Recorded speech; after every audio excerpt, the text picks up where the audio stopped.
The summer heat hung heavy in the air on July 30th, 1975. Just outside Detroit, a labor legend was about to vanish.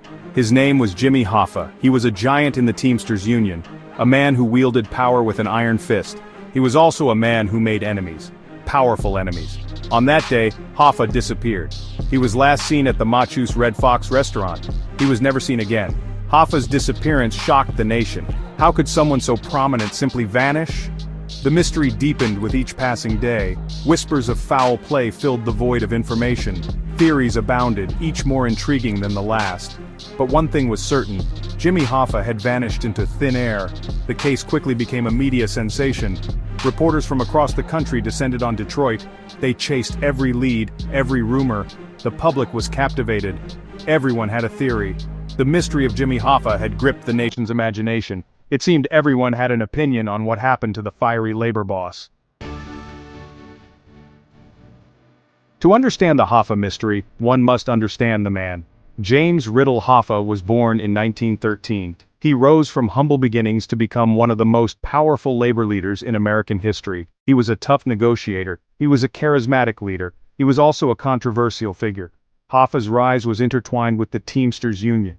He joined the union as a young man. He quickly climbed the ranks. He became president of the International Brotherhood of Teamsters in 1957. Under his leadership, the union grew in power and influence. He secured better wages and benefits for its members. He became a national figure, but Hoffa's success came at a price. He was dogged by allegations of corruption. He faced accusations of ties to organized crime. He served time in prison for jury tampering and fraud. But even behind bars, his influence remained. He was released from prison in 1971. He was determined to regain control of the Teamsters. This ambition would put him on a collision course with his enemies. The list of suspects in Hoffa's disappearance was long and dangerous. It read like a who's who of the Detroit underworld. At the top of the list was Anthony Tony Jack Giacalone. He was a powerful mafia figure in Detroit. He was the man Hoffa was supposed to meet the day he vanished. Another suspect was Anthony Tony Provenzano. He was a New Jersey mobster and a Teamsters official. Provenzano had a bitter feud with Hoffa. They had clashed while both were serving time in prison. He had a strong motive for wanting Hoffa gone. Then there was Frank the Irishman Sheeran. He was a mob hitman who claimed to have killed Hoffa. Sheeran's confession, however, was met with skepticism. He had a history of lying and self-promotion. Adding to the intrigue was Charles Chucky O'Brien. He was Hoffa's foster son. He was also linked to the mob. O'Brien always maintained his innocence, but his close relationship with Hoffa made him a person of interest. Section 4. The investigation and its challenges. The FBI launched a massive investigation into Hoffa's disappearance. They followed countless leads, they conducted hundreds of interviews, but the case proved to be frustratingly elusive.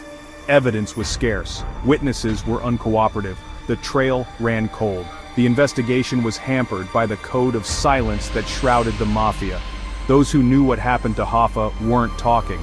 Fear and loyalty ran deep in the underworld. The FBI was fighting an uphill battle. Despite the challenges, the FBI never gave up hope of solving the case. They pursued every lead, no matter how small. They offered rewards for information. They even dug up a farm in Michigan based on a tip, but Hoffa's body was never found.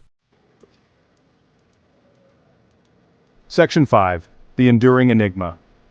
Decades have passed since that summer day in 1975. The mystery of Jimmy Hoffa's disappearance remains unsolved. It has become one of the most enduring mysteries in American history.